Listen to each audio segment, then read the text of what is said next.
Hello. We're back. You'll never guess what we did off screen. No, you're wrong. Like I said, we would never guess. That reminds me of like those Dora shows. They'd be like, "Where is this?" It's like awkward silence for like 5 seconds. Oh god. Yeah, I have younger cousins, so I had to watch all of that too. This is kind of a terrifying sprite for Dodrio. Yeah, it is.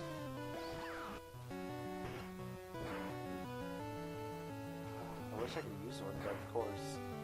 You with the ulti. Dodrio was actually the first Pokemon I got to know. Nice. It took me a while to evolve it because I didn't realize that any B button stopped evolving back in the day. And I used to spam the B button, and that was my habit because I didn't want to restart the thing at the Poké Center. Yeah. While the other kids spammed A, I spammed B. Yeah. Exactly. Like, there's times where I'm pressing A, and it's like, oh well, I'm healing again. I think a lot of times it's because I looked away for like a split second. I was like, oh, okay, healing again. You murdered its parent, so they sent out its child. Both childs. I think mid-hats can be clutch here against Koga. What do you think, Koga? No, oh, hell no. I kind of built up for a second there because I was checking something. I found that weird. Is that supposed to be a Spearow he has on his arm? I think it looks a lot like a Pidgey. Actually, that looks a lot like the Pidgey. The big design is a Spearow for sure, but the rest of it looks, I don't know. It looks similar to Pidgey's design when you have it, like in your party. Because Pidgey, when you're using it on the field, it looks completely different. Like they have graphical limitations, of course, but Pidgey, when it's in battle, of course, when you're versing it, it's got, a pretty iconic look. It's sharp looking and all that. When you have it, it's like an egg. It's a brown egg. It looks like a weird chicken egg thing. Like it doesn't even look remotely close to it. I know what it looks like, man. I've played this game Yeah. too. In fact, I regret not going first for the World Cup challenge. Yeah. Because this is a game I know very well. And I never got to truly play Johto anyways until Heart Gold and Soul Silver, so. Yeah, and I only beat Gold once. Speaking of which, for anyone who didn't know, Pokemon Crystal is on the Virtual Console for the 3DS. Yeah. Although it's kind of odd because they did Red, Blue, and Yellow at the same time. And then a year later they did Gold and Silver. And then in one of the updates for Bank, Pokemon Bank, they actually had data files for Crystal. So I was like, oh, okay, they might actually be releasing Crystal. And sure enough, like 6-7 months later, they released Crystal. Although, I don't know why they wouldn't do it all at once. I mean, it kind of feels a little bit like a cash grab in that case. Yeah, it probably is, to be honest. But whatever, at least Crystal's on there now. As much as I like Nintendo and Game Freak, let's be honest, they don't exactly have a history of doing everything for the fans. Whoops. Oh, that was kind of gross. Like, how many crappy Wii accessories did they make? I actually barely played the Wii. Let's just say, there were a lot of really pointless, money-wasting Wii accessories. I mean, some of them were gimmicky, of course. It's like, oh, you can get this tennis racket accessory for your Wiimote, which does literally nothing, and I've used it a couple times, and it actually obscured the sensor a bit more. You know what my two favorites, though? Yeah. The crossbow for Elijah's crossbow training, Link's crossbow training, Oh, yeah? and the lightsaber. Oh, The lightsaber I is know that one, completely yeah. pointless, but it lights up. Yeah, the lightsaber's pretty cool because of that. And let's be honest, whatever you call it, power sword, the whatever, it's a fucking lightsaber. It's a lightsaber. Or if you're a Gundam fan, it's a beam saber. I'll give you that. No, it's a laser sword.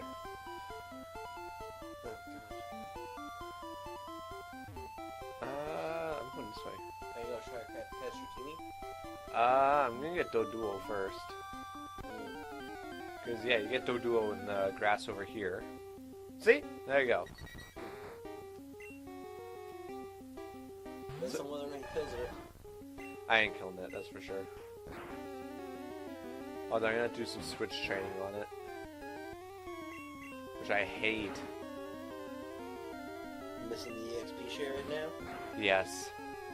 There we go. Let's do a Pokeball first. You know, there's a lot honest. The Pokemon games were never challenging. But for the fact that you always get up to over level. Yeah, like in the case like that there, yeah, it's like they weren't overly difficult at all. I mean, I'll admit, I sometimes struggle with like the older games because of their limitations mostly. Like for this game here, if you run out of money and you've battled everyone, the only source money you can get later is the Elite Four. That's it. I didn't know that when I was younger, so I didn't even get to Giovanni yet. My Pokemon were too weak to take him on, and I had no items. You know what you do in that case? I couldn't do anything. I mean, well, actually, there is something you can do. You know, power level, yeah, over level and all that. Level your thing from the tall grass, go to the Poke Center, back and forth, back and forth. Yeah. Unfortunately, I was like a young kid, and I didn't have that kind of tolerance. Yeah, well, I mean, like, sure, for young kids it can be challenging. But let's be honest, for adult Pokemon games, have never been challenging. So I hear people complain, it's like, oh, the Pokemon games have gotten too easy now. Have they gotten too easy now? Or have you grown up, matured, and gotten smarter? Yeah. And realized ways to exploit a game? Like, sure, you know, some of the features have gotten easier to use, you know, some aspects are easier. But, you know, has it really gotten that much easier, or have you just gotten that much, you know, older? Exactly. You know, this is like take an old edutainment game, like Math Blasters and all that. You probably remember those games being hard as shit when you were a kid. Yeah. If you were to play that now, how long would it take you to beat those games? How long would it take you to get one wrong? Exactly. Let's see if this fits. I did. Oh, it'll fit. Yeah. What was it? Mitzi Roma. So what I did was I did a name generator with 2 middle names because it's got 2 heads. Oh. So one is Mitzi, then there's Roma. For a second, I thought you were going to put Mitzi.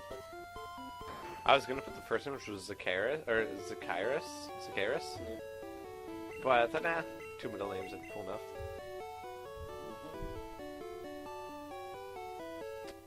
So is that guy supposed to have a mohawk? I think so, yeah.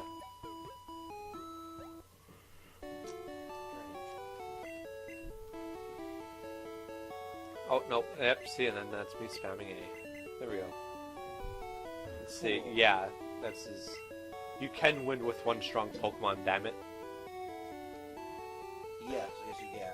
I don't know who I would end up swapping for Doduo. Every kid has done it at one point or another. Let's see... Usually with a starter. I might swap Marebeck for now. Because I got Koga, who's poison type. Marebeck doesn't do anything against that. There's Sabrina, who is psychic types. Marebeck doesn't do anything against that. Actually, if anything, I'm using a Snorlax here. Because, I mean, that special is pretty damn solid. And it's got a lot of HP. So I probably got Snorlax for Sabrina. Then there's Blaine, who will be Squirtle. And then there's Giovanni, who'll be like a combination of like Squirtle, Geodude, and Snorlax. Oh, you know something I realized playing Skyrim again? Yeah. Most of the people in the world of Skyrim are assholes. Yeah. Like, of course, all the kids are assholes. I hate the kids. And Nazim is an ass. You know what the funny thing is? They went to people mod that game so you could kill the kids because you can't kill the kids. You know what they discovered? What? There were audio files for the kids dying already. Oh my god. That means they made the game with the intention of you being able to kill the kids if you really wanted to, and they changed it. Probably because they were threatened by the ESRB or something, or because someone high up was like, whoa, whoa, whoa, you can kill kids? It was something like that, yeah. Just like, because the whole idea about killing, like, it's not the idea of kids dying in a video game. It's when the player themselves have the ability to kill kids. Not even if it's like story related, just more so if it's, oh, I can walk up to this kid, smack him with a broadsword, and kill him. Yeah. That's where the issue really comes in. I just find it weird, you know, that they would stop, you know. And then again, they say about a history of trying to prevent that. I mean, I find it kind of funny, like in Fallout. Like, oh, I go to this kid, launch a mini nuke at him. Oh yeah, he's fine. He just whips out a gun and kills me.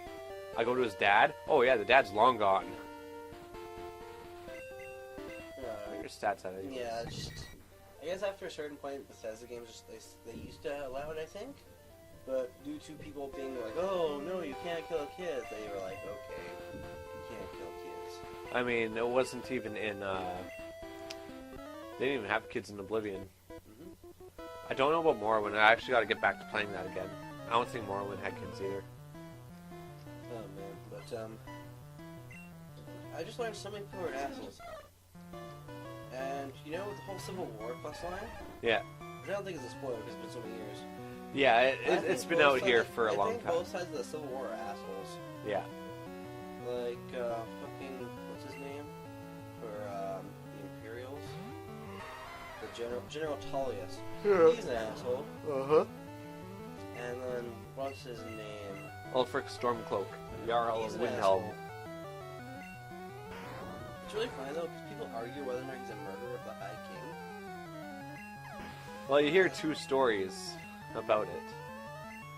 And if you take his story, then yes, it's true. You know, That's him. The catch is, though, if you take his story, he violated one of his oaths. yeah. So apparently he was trained to use the voice by the Greybeards, and he took oaths, not to use it for war or whatever. And depending on which variation of Nordic code you look at, the voice can actually be against the rules in a duel. Yeah.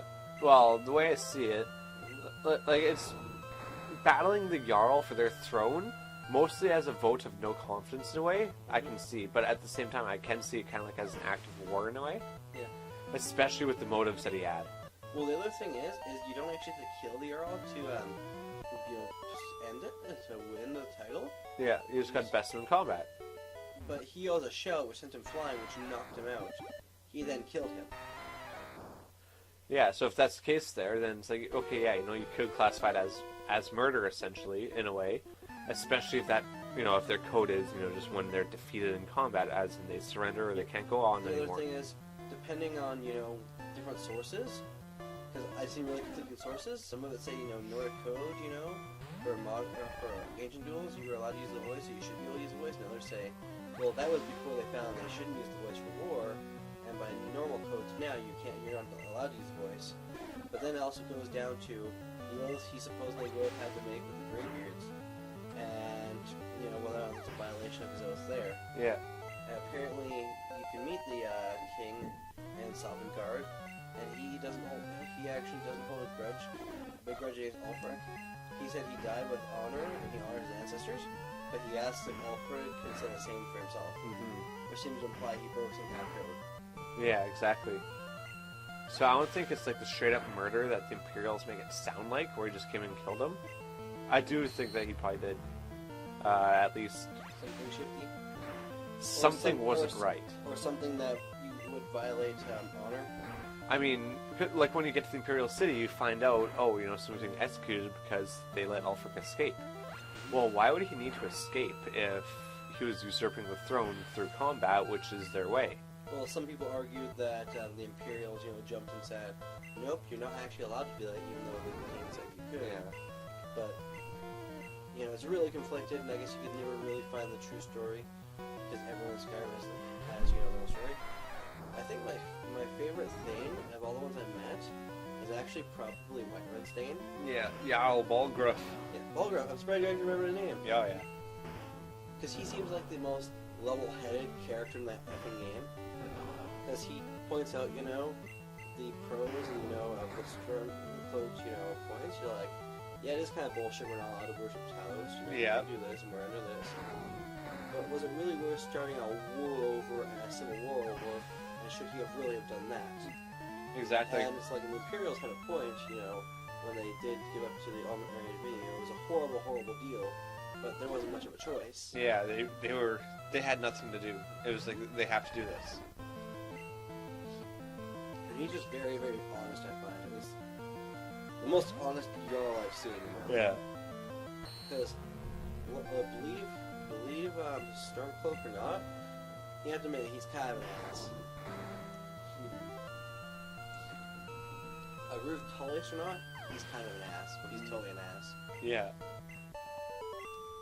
Also, I get you're not supposed to worship Talos, but one of his men make a comment about Sovngarde with you when you kill Ulfric. Yeah. Because I did the first time I played. And he's like, what's that? And it's like, well, she mentioned Talos, you know.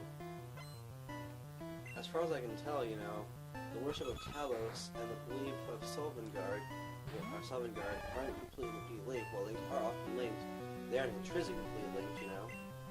Because you hear a lot of Nords from the Empire, you know, say, you know, mention Sovngarde.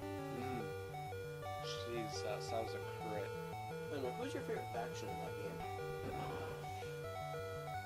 game? Normally, what I do, like, I find like the best way for me to play it, and I kind of hate it's kind of, or that was a great sentence. I somewhat hate it because normally I go with the Stormcloaks, and that's only because when you do the Dark Brotherhood, spoilers, you kill the Emperor, or so you think. Have you ever heard the theory that the Emperor is the one who hired his own hitman? Honestly, I wouldn't be surprised if that was the case. I didn't hear the theory, but just the way that goes in, it just makes a lot of sense. I find it's like if you side with the Imperials, why would you then plot a murder against your own Emperor just because like some magical ghost said so, pretty much, or whatever? Well, it's not even like the ghost, you know, cares. It's someone called the contract. I find that it fits better if you play as the Stormcloaks.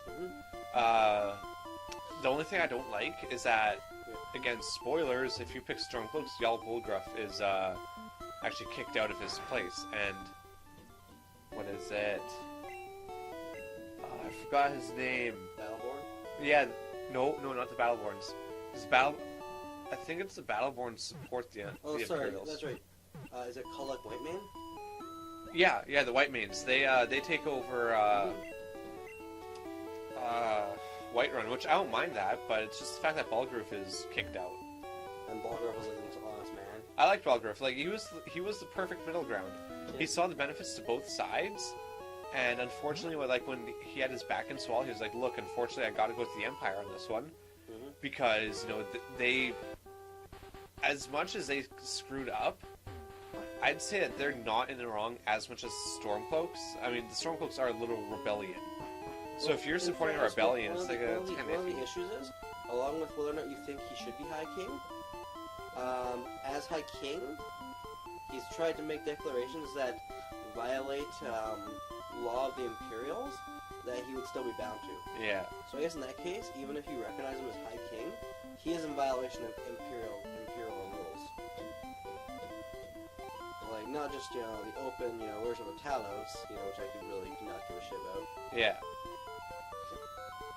I think that's just the elves being pissy that that a regular guy is being worshipped. But you know, he breaks a lot of imperial rules, and you know, sure he could be trying to break from the Empire, but even then, you know, that is rebellion to the Empire. Yeah.